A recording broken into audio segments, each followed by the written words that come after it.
ci 5 jours d'émeutes yi.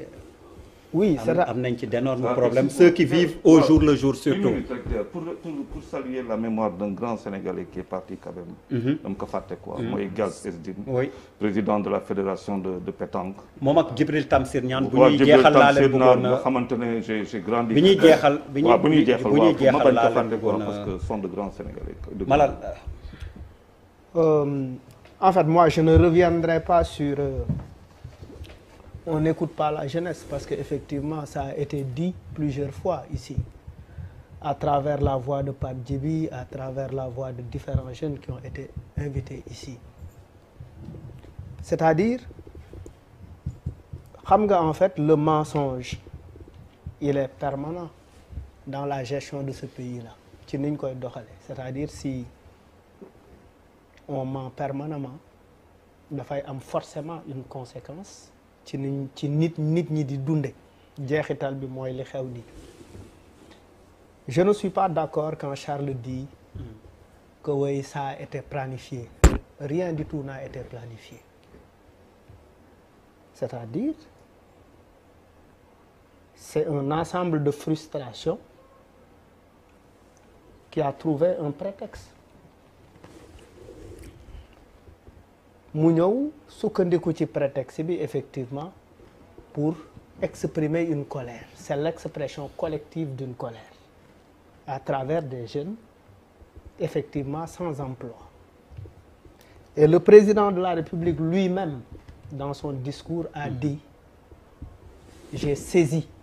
j'ai compris. Je vous ai compris. Je vous ai compris. Je vous ai écouté, je vous ai entendu et je vous ai écouté. Oui, je vous ai compris. Je vous ai compris. xam nga loolu bu ko waxee c'est effectivement ce qu'on attendait que ñu am humilité wu effectivement wax ni parce que maintenant ça contredit je ne vois pas vos brassards rouges ça contredit énormément de choses c'est pas important qu'on y revienne parce que ñu ngi ci processus de pacification de l'espace c'est quand même important parce que bu nit ki buñ ne la faute avouée est à moitié pardonnée loolu mën nañ ko comprendre parce que effectivement le président de la République a parlé dans ce sens et c'était bien avant 2012 c'est-à-dire c'est pour la première fois depuis que Macky gouverne ma déggee ko mu waxee de cette façon avec beaucoup de respect et beaucoup d'humilité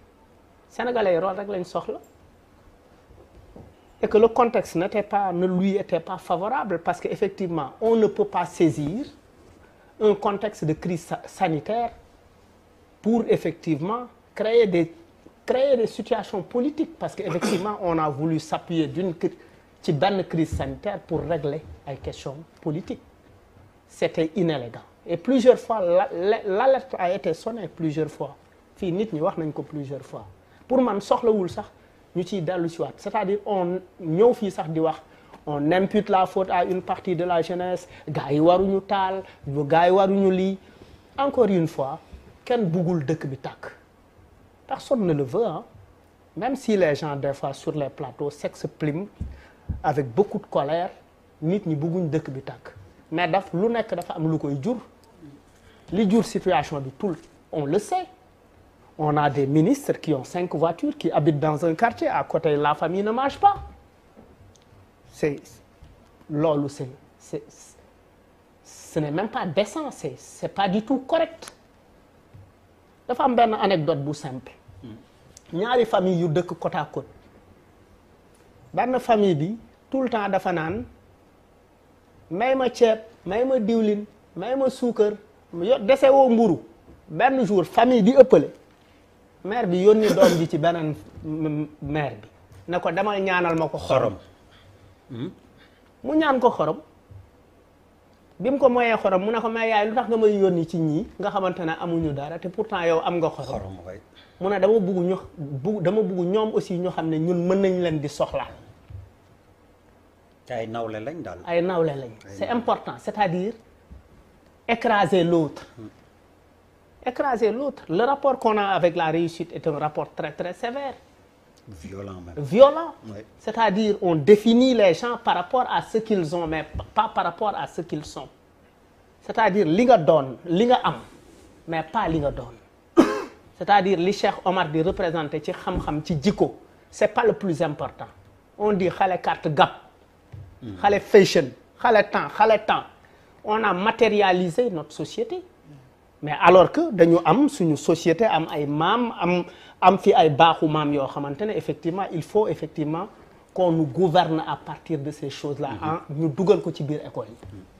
xale yi xam ko ñëpp xam ko ba pare politique yi nga xamante ne ñoom la ñu wóolu wooteel leen pour ñu jiite ñu jiitu ci comportement yooyu parce que quand même dama leen di jiite ci sobriété ce n'est pas ça n'était pas nekkul woon ci programme u yeneen parti c'était inscrit dans le programme de yoonu yokkute mooy je vous gouverne je vais gouverner en toute transparence et en toute sobriété loolu nag boo ko waxee nit ñi du lu ñuy wax lu ñuy jëfe la ça c'est des comportements très importants xam nga en fait parce que xam nga une jeunesse quand elle n'a pas la possibilité de se radicaliser à travers des mouvements bokk ci pour di ci wax xalaatam quand elle n'a pas la possibilité de se radicaliser effectivement parce que lépp ay forme de radicalisation là bokk Y'en a marre c'est une forme de radicalisation en disant que damay saxal garab damay waxtaane démocratie mais ñeneen ñi ils disent je me radicalise en prenant les armes parce que lépp situation moo koy waral léegi nag on peut ensemble éviter les choses par exemple de 2012 à maintenant l'État du Sénégal a mis plus de 680 et quelques milliards pour la jeunesse li doon yoon mooy effectivement ñu teg saytu ne effectivement fan la loolu jaar parce que effectivement le président peut avoir de belles idées mën na am xalaat bu rafet mais effectivement daf ko dénk ay nit ba pare teg ay organes de contrôle yooyu ñu ngi tudd IGE ñu ngi tudd OFNAC ñu ngi tudd tel ñu ngi tudd tel mu bañ a nekk en fait affaire kumba am ndey ak kumba amul ndey c'est-à-dire les options doivent être sociales elles ne doivent pas être politiques quand on dit que effectivement Khalifa Sall il prend du poids politiquement et Idi mu ngi prendre du poids politiquement xaaral ma wut ay pexe yu ma leen indee ci sama bord pour gën a fort politiquement alors que les préoccupations sociales boo leen réglé wul lu lay dab la et c'est ce qui est arrivé on a amené Khalifa Sall on a amené Khalifa Sall en prison on a amené Karim on a effectivement cette histoire avec Ousmane Sonko et qu'est-ce qui s'est passé les gens se disent mais attends même bu ñu xamu parce que fondamentalement est-ce que vous savez que dans les manifs il y a des jeunes qui ne connaissaient pas Ousmane Sonko il y a des jeunes qui étaient dans la manifestation qui connaissaient pas Ousmane Sonko oui, et heureusement que Ousmane Sonko a eu la décence de dire que effectivement les gens ne sont pas sortis pour moi on a besoin de cette lucidité là par rapport à ceux qui nous gouvernent il faut que ceux qui nous gouvernent ñu nawloo ñu il faut que ñu nawloo ñu buñ ñu nawloowul rien ne marchera ñun on demande que ça c'est-à-dire depuis des années depuis les indépendances li nit ñi di laaj mooy nous demandons à être bien gouvernés est-ce que le peuple sénégalais a une fois demandé à quelqu'un qui aspire à diriger ce pays à lui promettre ce qu'il ne peut pas faire une fois élu non les électeurs n'ont jamais demandé à ce qu'on nous crée des montagnes d'or à ce qu'on fasse de Guédiawaye une ville ce qu'on demande une ville lumière on demande à ce que qu'on crée les conditions d'épanouissement des jeunes de Guédiawaye wut loo leen liggéey que yoonal ñu doomu diw bañ a et puis arrogance lu tax arrogance baaxul da ngay toog ñu ne la doomu ministre diw démb moo nekkoon aux Almadies chicha alcool oui et cetera pendant ce temps doomu Moussa Dieng qui est à l'usine de Yarax di defar ay plastique wala saabu il est mort asphyxié wala en fait à la fin du mois il court derrière son salaire def ay grève takk morceau bu xonq pour ñaxtu nga ne yow doo gis morceau bu xonq et puis les espaces d'expression qui auraient pu empêcher cette violence physique ont été étouffés parce que y a énormément d'espaces d'expression yu nit ñi mën a waxee nit ñi Sénégal dëkku exutoire la parce que boo toogee nit ki naan la lëmbal bi may lëmbalal du ma ko lëmbalal jeeg bu ndaw lànk naa bañ naa su ma ko defee damaa neex c'est une forme d'exutoire c'est important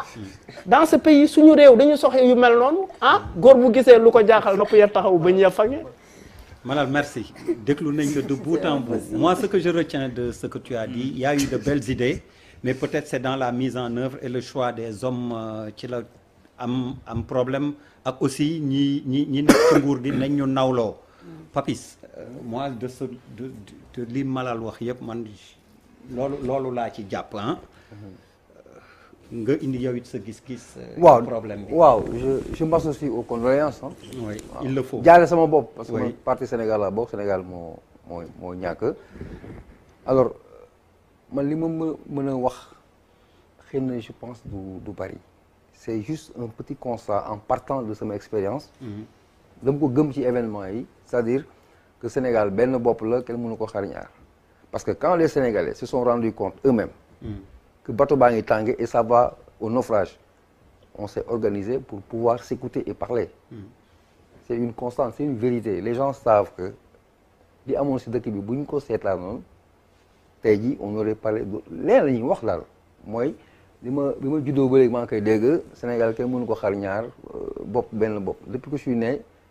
mais tey laa mës a am confirmation bi étant mature que c'est vrai c'est une réalité au Sénégal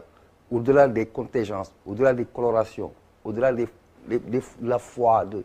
tout ce que tu peux dire, am na loo xamante ne mooy le Sénégal d'ensemble. Mais bu fekkee te dañuy wax damay ñëwaat tuuti si Malal a parlé du discours du président.